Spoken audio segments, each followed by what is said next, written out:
బాగాలేనిది ఆర్థిక పరిస్థితి కాదు, మీ మానసిక పరిస్థితి. బాగాలేనిది మీ మానసిక పరిస్థితి బాగాలేదు. మీకు ఇక్కడ గుజ్జు లేకపోతే మేమేం చేస్తాం దానికి? మీకు తెలివి లేదు, రాష్ట్రాన్ని నడిపే తెలివి లేదు, పరిపాలన చేత కాదు. కాబట్టి నోటికొచ్చిన వ్యాఖ్యానాలు చేస్తూ ఉన్నారు. చక్కదిద్దాల్సిన సీట్లో కూర్చొని చేతగాని మాటలు మాట్లాడితే ప్రజలు ఏమనుకుంటారు? మీకు లోన్లు ఇచ్చే ఇన్స్టిట్యూషన్స్ ఏమనుకుంటాయి? దేశంలోని మిగతా పార్టీలు ఏమనుకుంటాయి? మిగతా రాష్ట్రాలు ఏమనుకుంటాయి అనే కనీస సోయి కూడా లేదా? అసలు మిమ్మల్ని కూర్చోబెట్టింది ఎందుకు? ఆ 420 హామీలు మీరు ఏదైతే ఇచ్చినారో వాటిని అమలు చేయండి అని. కానీ మీరేం చేస్తున్నారు? అర్జెంటుగా కేసులు పెట్టండి, రాష్ట్ర ఆత్మగౌరవాన్ని దెబ్బతీయండి, మార్పు పేరిట వేల కోట్ల రూపాయలు ఖర్చు పెట్టండి, పనికిమాల పనులు చేస్తూ టైంపాస్ చేయండి అనా మిమ్మల్ని కూర్చోబెట్టింది? అక్కడ కాదు కదా. రైతు భరోసా ఏది, 6 గ్యారంటీలు ఏది? గతంలో ఒక మాట అన్నారు ముఖ్యమంత్రి గారు, ఇప్పుడు ఆ వీడియో ప్లే చేయమంటే చేస్తాను, దగ్గర ఉంది. కడుపు కట్టుకుంటే ఏముందా, ఒక సంవత్సరం కడుపు కట్టుకుంటే 40,000 కోట్లు ఇట్లా ఇచ్చేయచ్చు రుణమాఫీ అన్నావు.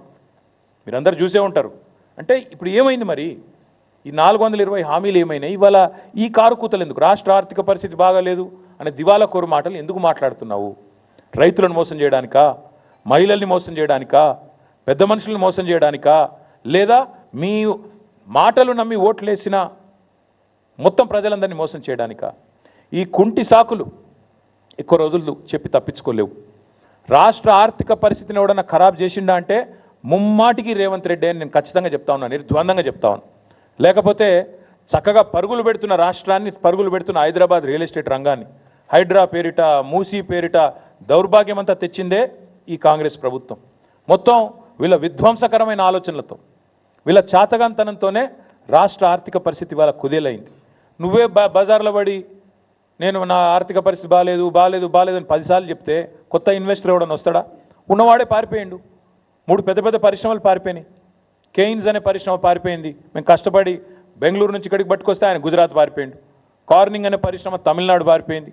ఫాక్స్కాన్ విస్తరణ ఆగిపోయింది, తమిళనాడులో విస్తరిస్తూ ఉన్నారు. ఎవడొస్తాడండి దివాలా తీసిన రాష్ట్రానికి? నువ్వు ప్రోత్సాహకాలు ఇస్తావో ఇయ్యవో, రేపు రాయితీలు ఇస్తావో ఇయ్యవో, నీ పెట్టిన మాటలకి విశ్వాసం ఎక్కడుంటుంది?